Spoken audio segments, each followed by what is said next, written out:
Imagine driving alone on a rain-slicked Chicago road, Archer Avenue, past midnight. Fog clings to the trees, and the streetlights barely pierce the gloom. Then you see her, a young woman, shivering, dressed in a party dress from an era you can't quite place. She's soaked to the bone, right next to the gates of Resurrection Cemetery. You do the decent thing, you stop. But stopping is exactly how you end up staring at a mystery that defies logic. Because this is the story of the vanishing hitchhiker of Archer Avenue. Welcome to Streetlight Stories. Tonight, we're digging into a Chicago urban legend that has spanned generations. Starting in the 1930s, Archer Avenue connects the historic heart of Chicago to the southwest suburbs. It's a road of contrasts, a working-class artery lined with old bars, factories, and residential bungalows, but nestled between the mundane and the modern sits Resurrection Cemetery, the final resting place of thousands. The very first recorded sighting of our ghost took place near the old Willowbrook Ballroom, a legendary hotspot where generations of Chicagoans danced the night away. It was here that drivers, heading home in the early hours, began to report a strange encounter. They'd pick up a polite, quiet young woman who would give directions to the cemetery grounds. Everything seemed normal, just a person needing a ride. But that normalcy would shatter the moment the car approached the main gates of the cemetery. That's when the ride would abruptly, and impossibly, end. This is where the story gets chilling, because it wasn't a one-time event. Over the next 6 decades, from the Great Depression all the way through the disco era and into modern times, nearly identical reports flooded in from dozens of different people. The woman was always described the same way. She had light hair. She was wearing a white or pale-colored dress. She was often shivering as if she were cold or wet, and she was always unfailingly polite. She wouldn't just appear in the car. She would flag the car down, always a regular, unassuming vehicle, never an expensive or flashy one. She'd ask to be taken to the cemetery, a strange request but not entirely unheard of. The driver, feeling a mix of sympathy and curiosity, would agree. But as their headlights washed over the ornate, imposing iron gates of Resurrection Cemetery, the passenger seat would suddenly be empty.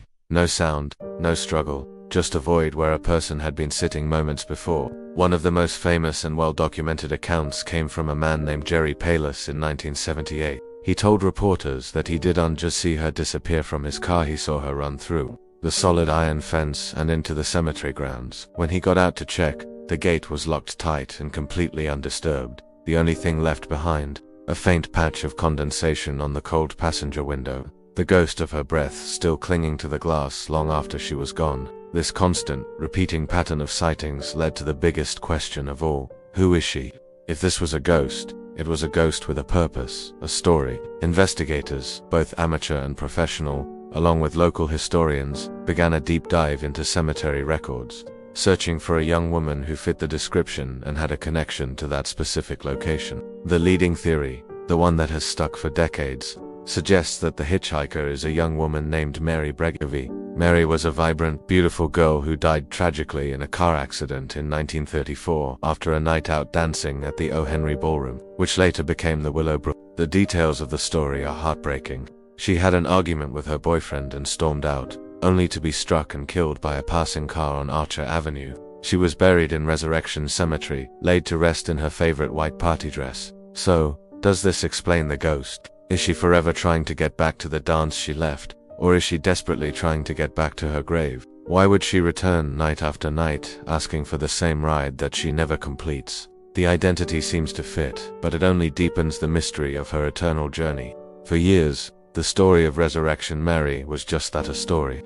A compelling campfire tale passed down from one generation of Chicagoans to the next. But then, the legend intensified in the 1970s, moving beyond just a vanishing act into the realm of physical evidence.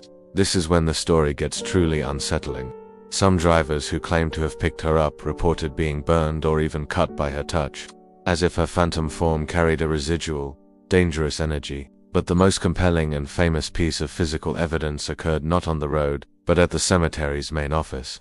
For a period of time, staff and visitors claimed that the heavy iron bars of the main gate had been bent and distorted, warped outward as if someone with incredible strength had been desperately trying to push their way in, or perhaps, out. Cemetery officials eventually repaired the damage, but the tale of a spirit leaving tangible, physical damage on solid iron remains one of the most powerful and enduring parts of this legend.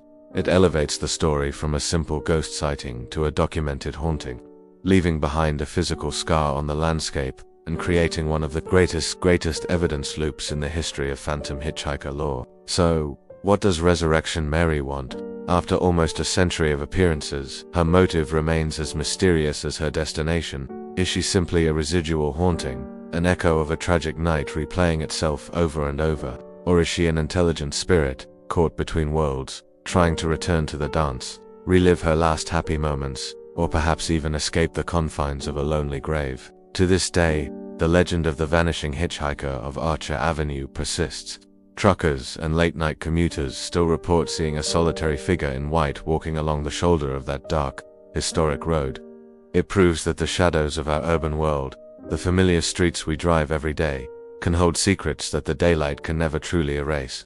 We've only just begun to illuminate the urban shadows. If you want to keep exploring the mysteries hiding right outside your window, then you can't wander into the dark alone. Hit that like button and subscribe to Streetlight Stories for more unsettling tales every single week.